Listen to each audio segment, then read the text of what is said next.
Vote चोरी पर राहुल गांधी का एक एक दावा सही साबित हो रहा है। मुख्य चुनाव आयुक्त ज्ञानेश गुप्ता पर उन्होंने जो प्रहार किया था, उनका एक एक शब्द सही साबित हो रहा है। रिपोर्टर्स कलेक्टिव की यह रिपोर्ट होश उड़ा देने वाली है। सरल शब्दों में कहा जाए तो बिहार की एक विधानसभा सीट में 80,000 मुस्लिम वोटर्स को हटाने की कोशिश की भारतीय जनता पार्टी के नेताओं ने, और चुनाव आयोग ने इस पर कोई कार्रवाई नहीं की। दोस्तों, सबसे बड़ी बात, राहुल गांधी सोनम वांगचुक के हक में सामने आए हैं, उनके समर्थन में सामने आए हैं। मगर भारतीय जनता पार्टी क्या कर रही है? भारतीय जनता पार्टी के एक नेता ने उन्हें जान से मारने की धमकी दी। जानते हैं क्या कहा उन्होंने? केरल के उनके नेता हैं पिंटू महादेव। उन्होंने न्यूज 18 यानी अंबानी के न्यूज चैनल में उन्होंने कहा कि राहुल गांधी की छाती पर गोली मार देनी चाहिए। आपको ये बतलाने की जरूरत नहीं है दोस्तों कि राहुल गांधी के खिलाफ भारतीय जनता पार्टी आज से नहीं, कई सालों से दुष्प्रचार कर रही है। आपको याद होगा कि राहुल गांधी की सुरक्षा को लेकर सीआरपीएफ तक ने राजनीति की थी। उनकी सुरक्षा को लेकर उन्होंने एक जानकारी सार्वजनिक कर दी थी, शिकायत सार्वजनिक कर दी थी, और अब उनका एक नेता जो है जान से मारने की धमकी दे रहा है। उस नेता ने क्या कहा कुछ देर बाद? मगर मैं आपसे एक सवाल पूछना चाहता हूं। प्रधानमंत्री नरेंद्र मोदी को कोई एक राह चलता व्यक्ति उनकी मां के बारे में आप शब्द बोलता है तो कितना बवाल कर दिया जाता है, और यहां पर राहुल गांधी को जान से मारने की धमकी दी जा रही है। मैं फिर आपसे पूछना चाहता हूं दोस्तों, कोई गोदी मीडिया इस पर चर्चा नहीं करेगा। कांग्रेस के नेता और सांसद केसी वेणुगोपाल ने इस मुद्दे को लेकर अमित शाह को चिट्ठी लिखी है। मैं उसकी चर्चा करूंगा दोस्तों, मगर सबसे पहले वो जो बयान दिया गया है उस पर गौर किया जाए। भारतीय जनता पार्टी केरल प्रवक्ता पिंटू महादेव ने न्यूज 18 केरल की टीवी डिबेट में राहुल गांधी पर बेहद विवादित बयान दिया। बहस के दौरान उन्होंने कहा, राहुल गांधी की छाती पर गोली मारी जाएगी। ये बात उन्होंने बांग्लादेश से जुड़े घटनाक्रम और विरोध प्रदर्शनों की तुलना करते हुए कही। यह टिप्पणी मलयालम में की गई थी, लेकिन इसका मतलब साफ तौर पर राहुल गांधी को मौत की धमकी जैसा ही निकला।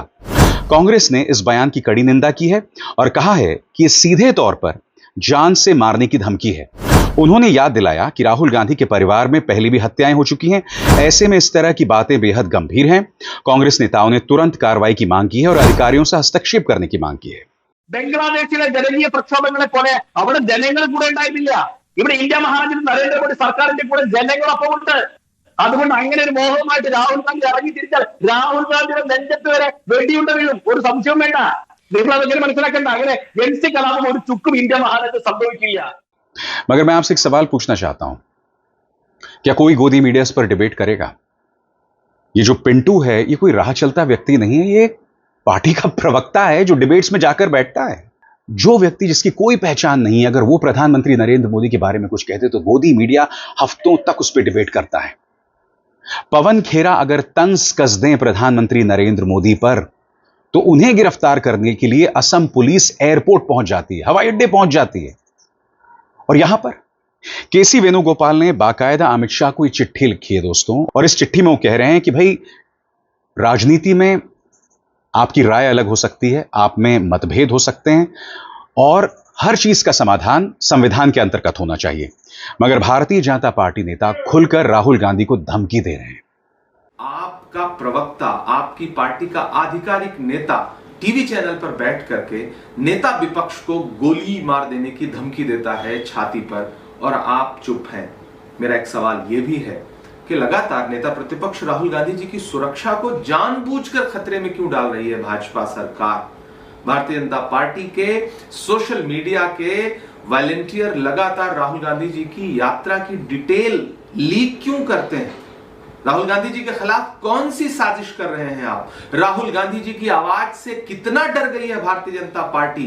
मेरा सवाल है देश के गृह मंत्री से और देश के प्रधानमंत्री से कि नेता प्रतिपक्ष की सुरक्षा को पुख्ता करने के लिए आप क्या कर रहे हैं? और आपकी ही पार्टी के नेता अगर टीवी चैनलों पर खुलेआम उन्हें गोली मारने की धमकी देते हैं तो आप क्या कार्रवाई कर रहे हैं? कैसा संदेशा देश को दे रहे हैं? और मेरा सवाल है भारतीय जनता पार्टी के राष्ट्रीय अध्यक्ष जगत प्रकाश नड्डा जी से कि आपकी पार्टी में ये जो हत्यारी मानसिकता के लोग बैठे हैं, आप उनके खिलाफ कार्रवाई कर रहे हैं या नहीं कर रहे हैं? या उनकी मानसिकता को आपकी पार्टी की मानसिकता क्यों ना समझा जाए? उनकी मानसिकता को पार्टी के नेताओं की सोच में परिलक्षित होते हुए क्यों ना समझा जाए। देखिए, इससे पहले राहुल गांधी के बारे में झूठ बोलना, दुष्प्रचार करना, आपको याद होगा भारतीय जनता पार्टी का विवादित प्रवक्ता गौरव भाटिया, उन्होंने तो जी से एक शब्द का इस्तेमाल किया था राहुल गांधी और उनके परिवार के लिए, उन्हें जॉर्ज सोरोस से जोड़ने के लिए, जो मैं दोहरा भी नहीं सकता हूं। इन्होंने ये सब किया है दोस्तों।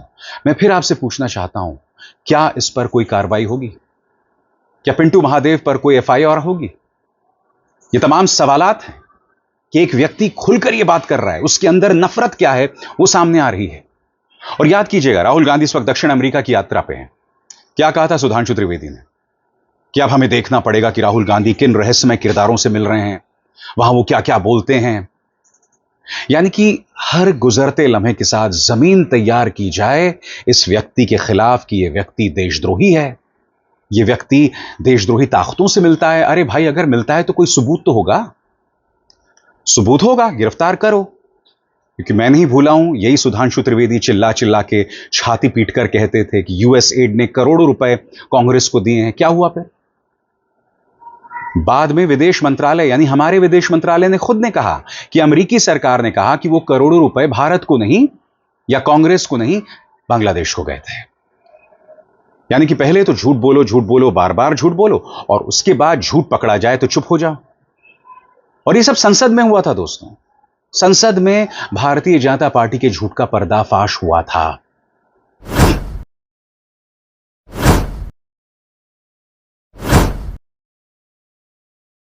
जो राइट विंग एक्सट्रीमिज्म है, चरमपंथी मानसिकता है, उसने गांधी जी को गोली मार दी। आज फिर से वही right wing extremism Rahul Gandhi को धमकी दे रहा है। भारतीय जनता पार्टी के प्रवक्ता ने टीवी पर आकर कहा कि राहुल गांधी की छाती पर गोली मार देनी चाहिए। कोई एक्शन नहीं हुआ है अभी तक। इससे पहले सीआरपीएफ ने एक चिट्ठी लिखी, एक नहीं अनेक चिट्ठियां लिखी, चिट्ठी को लीक किया। खड़गे जी को चिट्ठी लिखी राहुल गांधी जी की सुरक्षा को लेकर, लीक किया। राहुल गांधी की सुरक्षा को लेकर यह राजनीति क्यों बनाई जा रही है, माहौल क्या बनाया जा रहा है, इसमें षड्यंत्र की बू आती है। और कौन रच रहा है ये षड्यंत्र? ये वही लोग हैं जो वैचारिक लड़ाई में हार रहे हैं, जिनके पास विचार को विचार से परास्त करने के हथियार नहीं हैं। ये षड्यंत्र बेनकाब होना होगा। पहले आपने गालियों का इस्तेमाल करके राहुल गांधी को चुप कराने की कोशिश की, अब गोलियों की धमकी दे रहे हो। कश्मीर से कन्याकुमारी लोग राहुल गांधी के मुद्दों से आकर्षित होकर उनसे जुड़ रहे हैं। ये आपको पच नहीं रहा, ये हजम नहीं हो रहा। आपकी चोरी रंगे हाथों पकड़ी जा रही है, ये आपको अब समझ में आ चुका है कि आपके दिन लद गए हैं। हिंसा का सहारा आप नहीं ले सकते, हम आपको नहीं लेने देंगे। ये देश देख रहा है कि षड्यंत्र कौन रच रहा है और क्या षड्यंत्र रचा जा रहा है। और आगे बढ़ने से पहले एक जरूरी संदेश, मेरे कार्यक्रमों के लिए आप नोटिफिकेशन का इंतजार मत कीजिए। मेरे चैनल में जाइए और खुद जाकर कार्यक्रम देखिए और रहिए अपडेटेड। और हां, ज्वाइन कीजिए मेरा चैनल। देखिए यह जरूरी संदेश। स्वतंत्र और आजाद पत्रकारिता का समर्थन कीजिए, सच में मेरा साथी बनिए। बहुत आसान है दोस्तों, इस ज्वाइन बटन को दबाइए और आपके सामने आएंगे ये 3 विकल्प, इनमें से एक चुनिए और सच के इस सफर में मेरा साथी बनिए। और आपको समझना पड़ेगा दोस्तों कि राहुल गांधी ऐसा क्यों कर रहे हैं, क्योंकि राहुल गांधी लगातार संविधान के साथ खड़े हुए हैं। वो संविधान के पक्ष में बोल रहे हैं, वो वोट चोरी का मुद्दा उठा रहे हैं तर्कों के आधार पर। याद कीजिएगा उन्होंने क्या मुद्दा उठाया था हाल में, कि ऑनलाइन वोट्स डिलीट हो रहे हैं, वोटर्स हटाए जा रहे हैं ऑनलाइन। कोई मोबाइल फोन बैठकर ये सब कर रहा है। उन्होंने बात कही थी, चुनाव आयोग ने कहा था ऐसा नहीं हो सकता, जबकि वो गलत था, वो दावा ही गलत था। उसके बाद चुनाव आयोग एक ई साइन फीचर इंट्रोड्यूस कराता है हाल ही में, और उसका मकसद क्या था कि कोई घर बैठे आपका जो है वोट डिलीट ना कर सके। यानी कि जो दावा राहुल गांधी ने कहा था, थूक कर चाटना पड़ ही गया ना चुनाव आयोग को। मुहावरा है, सच में नहीं किया होगा, मुहावरा है। तो आफ्टर ऑल आपने ई साइन फीचर इंट्रोड्यूस किया, यानी कि जो बात राहुल गांधी कह रहे थे सही है। अब मैं आपको एक और रिपोर्ट दिखाता हूं दोस्तों। रिपोर्टर्स कलेक्टिव की रिपोर्ट है, और रिपोर्ट बहुत ही शॉकिंग है दोस्तों। यह रिपोर्ट यह कहती है कि भारतीय जनता पार्टी ने कोशिशें की बिहार में एक विधानसभा सीट में 80,000 मुस्लिम वोटर्स को हटाने की। बिहार की एक विधानसभा सीट में यह रिपोर्ट किया है आयुषी कर और विष्णु नारायण ने। अगर आपको सरल शब्दों में समझना है कि पूरा मामला क्या है, रिपोर्टर्स कलेक्टिव की रिपोर्ट क्या कहती है, तो इसके एक एक शब्द पर गौर कीजिएगा। होश उड़ा देने वाली रिपोर्ट है दोस्तों, आपकी स्क्रीन पर। द रिपोर्टर्स कलेक्टिव की जांच में सामने आया है कि बिहार की ढाका विधानसभा सीट से करीब 80,000 मुस्लिम वोटर्स को गलत तरीके से यह कहकर मतदाता सूची से हटाने की कोशिश की गई है कि वे भारतीय नागरिक नहीं हैं। इन मुस्लिम वोटर्स के नाम काटने के लिए बाकायदा लिखित आवेदन चुनाव आयोग के जिला अधिकारी और बिहार के मुख्य निर्वाचन पदाधिकारी को दे दिए गए। इनमें से एक आवेदन बीजेपी के ढाका से विधायक पवन कुमार जायसवाल के पर्सनल असिस्टेंट के नाम से दिया गया। दूसरा आवेदन बीजेपी के पटना स्थित राज्य मुख्यालय के लेटर हेड पर किया गया था। हमारे पास मौजूद दस्तावेज से साफ दिखता है यह एक सुनियोजित और टारगेटेड कोशिश थी ताकि मुस्लिम वोटर्स को बड़े पैमाने पर ढाका सीट से बाहर किया जा सके। मतदाता सूची में गलत जानकारी देकर छेड़छाड़ और हेरफेर करना अपराध है, लेकिन चुनाव आयोग के अफसरों ने ढाका में नागरिकों के वोट अधिकार छीनने की इतनी बड़ी कोशिश पर कोई कार्रवाई नहीं की। रिपोर्टर्स कलेक्टिव यह दावा कर रहा है कि भारतीय जनता पार्टी ने गलत जानकारी दी और उस आधार पर 80,000 वोटर्स को हटाया जा रहा था। चुनाव आयोग ने कोई कार्रवाई नहीं की और भाजपा भी इस पर चुप है। रिपोर्टर्स कलेक्टिव आगे क्या कहती है, इस पर भी गौर किया जाए। हमारी रिपोर्टिंग के दौरान, यानी रिपोर्टर्स कलेक्टिव की रिपोर्टिंग के दौरान, उन्हें पता चला कि कुछ मुस्लिम नागरिक जिन्हें सुनने में आया था कि बीजेपी ने उनके नाम कटवाने के लिए भेजे हैं, भारी बेचैनी में जी रहे थे। कई लोगों को तो यह तक पता नहीं था कि उन्हें विदेशी नागरिक बताकर उनके नाम कटवाने की कोशिश हो रही है। बीजेपी के मौजूदा विधायक ने इन खुलासों पर कोई जवाब नहीं दिया। उल्टा उन्होंने आरोप लगाया कि विपक्षी पार्टी आरजेडी ने 40,000 हिंदू वोटर्स के नाम कटवाने की मांग की थी, लेकिन उन्होंने हमारे बार बार पूछने पर भी कोई सबूत नहीं दिखाया और न ही इस पर खुलकर बात की। यानी कि जब तुम्हारी चोरी पकड़ी जाए तो यह बोलना कि विपक्ष 40,000 हिंदू के वोटर्स के नाम काट रहा है और उसको लेकर कोई सबूत मत दो। हकीकत यह है कि दोस्तों, भाजपा बुरी तरह से एक्सपोज हो गई है। मैं फिर आपसे पूछना चाहता हूं, रिपोर्टर्स कलेक्टिव की इस रिपोर्ट पर चुनाव आयोग खामोश क्यों है? ये रिपोर्ट ये क्या बतला रही है कि हालात ऐसे पैदा किए जाएं कि मुसलमान पोलिंग बूथ तक ना पहुंच पाए, वो वोट ना दे पाए, उसे देशद्रोही बताया जाए, उसे विदेशी नागरिक बताया जाए बगैर किसी प्रमाण के, विपक्ष पर आरोप लगाया जाए। आपको याद होगा कुंदरकी के जब चुनाव हो रहे थे तब बड़े तादाद में जब मुस्लिम वोटर्स जा रहे थे तो बैरिकेड्स लगाए गए, पुलिस उन्हें जाने से रोक रही थी, उनके लिए मुश्किलात पैदा कर रही थी।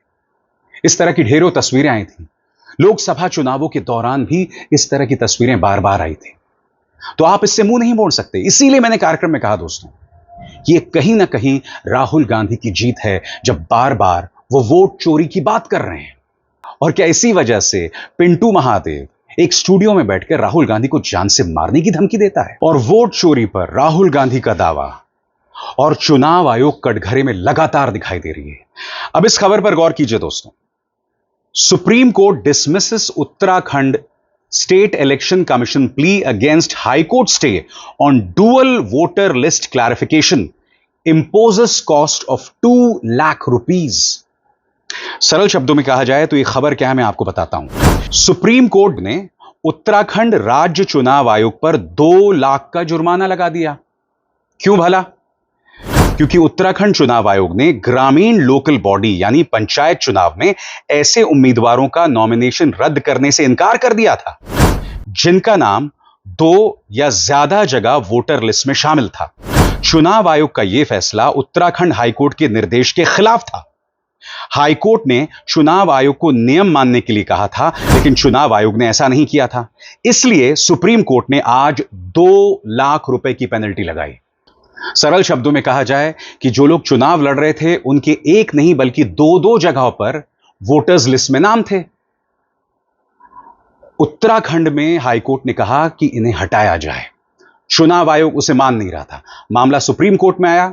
सुप्रीम कोर्ट ने चुनाव आयोग पर 2 लाख का जुर्माना लगा दिया। अब मुझे बताइए दोस्तों, यह करारा तमाचा है कि नहीं है? और राहुल गांधी यही मुद्दे उठा रहे हैं। क्या इसी वजह से उन्हें देशद्रोही करार दिया जाएगा? और सबसे बड़ी बात दोस्तों, राहुल गांधी डर नहीं रहे हैं। वो सोनम वांगचुक के पक्ष में आए हैं, वो सोनम वांगचुक जिन्हें पूरा भाजपा, पूरा प्रचार तंत्र, पूरा गोदी मीडिया देशद्रोही बता रहा है। सोनम वांगचुक आज जेल में है एनएसए के अंतर्गत। वो सोनम वांगचुक जिन्होंने पाकिस्तान में जाकर प्रधानमंत्री की तारीफ की थी, आज वो व्यक्ति देशद्रोही बन गया है। राहुल गांधी ने सोनम वांगचुक के पक्ष में क्या कहा है, इस पर गौर किया जाए। लद्दाख के शानदार लोग, उनकी संस्कृति और परंपराएं बीजेपी और आरएसएस के हमले झेल रही हैं। लद्दाख के लोगों ने अपनी आवाज मांगी थी। जवाब में बीजेपी ने 4 युवाओं की जान ले ली और सोनम वांगचुक को जेल में डाल दिया। हत्याएं बंद करो, हिंसा बंद करो, धमकाना बंद करो, लद्दाख को उसकी आवाज दो, उन्हें छठी अनुसूची दो। अब जहां तक छठी अनुसूची की बात है दोस्तों, यह बात तो भारतीय जनता पार्टी ने अपने मैनिफेस्टो में शामिल की थी और वही मांग सोनम वांगचुक कर रहे थे। सबसे बड़ी बात दोस्तों, सोनम वांगचुक पाकिस्तान गए थे। आज की तारीख में क्या कहा जा रहा है कि उनके चाइना से लिंक हैं, अमेरिका से लिंक हैं, कुछ लोग पाकिस्तान से भी लिंक की बात कर रहे हैं। तो मैं आपसे एक सवाल पूछना चाहता हूं, पिछले 11 सालों में किसकी सरकार है? कौन है देश के राष्ट्रीय सुरक्षा सलाहकार? अजीत डोभाल। क्या इनकी कोई जवाबदेही नहीं है? कौन है देश के गृह मंत्री? अमित शाह। क्या इनकी कोई जवाबदेही नहीं है? अगर सोनम वांगचुक, जो चीनी अतिक्रमण पर अपनी आवाज बुलंद करते रहते हैं, अगर वो व्यक्ति देशद्रोही है, तो आप 11 सालों से क्या कर रहे हैं बताइए? जब तक ये व्यक्ति प्रधानमंत्री की तारीफ कर रहा था, इन्हें कोई प्रॉब्लम नहीं थी। जब तक ये व्यक्ति आर्टिकल 370 के हटाए जाने को लेकर प्रधानमंत्री के सुर में सुर मिला रहा था, यानी कि भाजपा के सुर में सुर मिला रहा था, आपको प्रॉब्लम नहीं है। सबसे बड़ी बात, यह व्यक्ति पाकिस्तान जाता है और प्रधानमंत्री की तारीफ करता है, तब यह देशद्रोही नहीं था। सुनिए, पाकिस्तान जाकर सोनम वांगचुक ने क्या कहा था। Like here. Similarly, leadership has to take charge. World leaders, while many world leaders are now denying climate change, even I'm happy that Prime Minister Modi has not only taken many initiatives but also launched a special mission called Mission Life, lifestyle for the environment, to urge the people to live simpler life. This kind of initiative we expect from leadership, from media, from celebrities all, so that we later, have a safer place to live in the mountains. हालांकि एक बात मैं स्पष्ट कर दूं, यहां जो बात सोनम वांगचुक कह रहे हैं वो तथ्यों पर आधारित नहीं है। आपको याद होगा, प्रधानमंत्री नरेंद्र मोदी ने एक बार क्लाइमेट चेंज पर उनसे सवाल पूछा गया था, तो उसका याद होगा आपको क्या जवाब दिया था? प्रधानमंत्री से पूछा गया था क्लाइमेट चेंज के बारे में, तो उसके जवाब में उन्होंने कहा था कि सर्दी नहीं बढ़ गई है, सर्दी का सामना करने की क्षमता बदल गई है। याद है कि नहीं आपको? क्लाइमेट चेंज पर गंभीर सवाल था। यह बात अलग है कि कुछ दिनों बाद उनकी राय बदली, मगर यह उनकी ओरिजिनल राय थी। याद है कि नहीं आपको? सुनिए प्रधानमंत्री ने क्या कहा था। 70, 80, 85, 90 साल के लोग तो सर्दियों में आप देखेंगे तो अक्सर कहते हैं कि पिछली बार से इस बार सर्दी ज्यादा है, ऐसा कहते हैं ना। एक्चुअली सर्दी ज्यादा नहीं है, उनकी उम्र बढ़ने के कारण उनकी सहने की शक्ति कम हो गई है। वैसे ही ये क्लाइमेट चेंज नहीं हुआ है, हम चेंज हो गए हैं। तो ये थे प्रधानमंत्री के क्लाइमेट चेंज पर विचार, और ये विचार होने के बावजूद सोनम वांगचुक जो हैं पाकिस्तान जाकर उनकी तारीफ करते हैं। ये देशद्रोही है, ये एंटी बीजेपी है। सोनम वांगचुक ही नहीं, उन तमाम लोगों के लिए सबक है आज की तारीख में। अगर आप भाजपा की तारीफ करते हैं तो करते रहिए, मगर जिस दिन आप अपनी आवाज उठाएंगे, जिस दिन आप देश के युवाओं की आवाज उठाएंगे, आपको देशद्रोही करार दे दिया जाएगा। सरल शब्दों में भाजपा की सोच क्या है, गौर फरमाएं। बीजेपी वादा करती है चुनाव से पहले, बीजेपी सत्ता में आती है, लोग बीजेपी से कहते हैं वादा पूरा करो, बीजेपी साफ मना कर देती है। लोग शांति से प्रदर्शन शुरू करते हैं, बीजेपी प्रदर्शन के नेताओं को परेशान करना शुरू करती है, प्रदर्शन हिंसक हो जाता है, बीजेपी आंदोलन को कुचल देती है, नेता को देशद्रोही कहकर गिरफ्तार कर लेती है। प्रॉब्लम सॉल्व्ड, यानी कि समस्या का समाधान हो गया है। और समस्या का समाधान ढूंढने का यही एक तरीका है। उत्तराखंड में अगर बेरोजगार सड़क पर उतरे, आंदोलन करे, उसे देशद्रोही बता दो। दिल्ली में लोग अपनी मांगों के साथ, युवा अपनी मांगों के साथ उतरे, उसे देशद्रोही बता दो। आज की तारीख में भारतीय जनता पार्टी के मुताबिक जेन जी मानो गाली बन गई है।